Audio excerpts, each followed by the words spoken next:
RSUD Kabupaten Buleleng kini mulai menambah 20 bed bagi pasien COVID-19. Tambahan bed bagi pasien COVID-19 ini sebagai langkah antisipasi lonjakan kasus di Kabupaten Buleleng.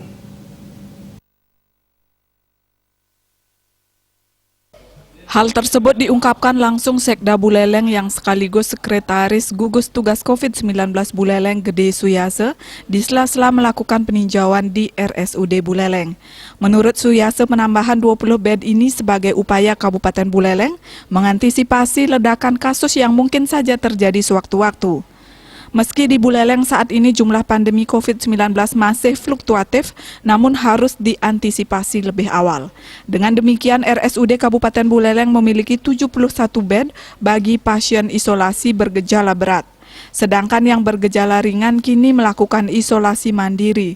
Dari keseluruhan jumlah bed yang tersedia saat ini hanya terisi 54%-nya. Bed ya, bed untuk isolasi, ruang isolasi, tempat tidur pasien COVID.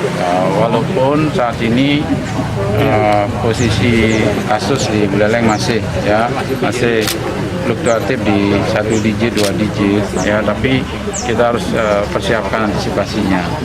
Makanya ketika diminta untuk menjaga bor supaya tetap sehat, makanya kita harus memperhitungkan peluang untuk terjadinya penambahan bed, dan itu saya sudah sampaikan dengan Pak Direktur Rumah Sakit agar mempersiapkan itu.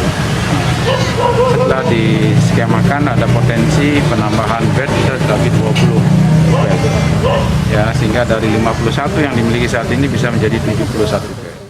Suyase juga mengimbau kepada seluruh masyarakat untuk selalu meningkatkan kewaspadaan dan menerapkan protokol kesehatan yang lebih ketat, mengingat dalam 3 hari belakangan ini tren peningkatan kasus di Buleleng terus bertambah. Komang Yuda, Bali TV.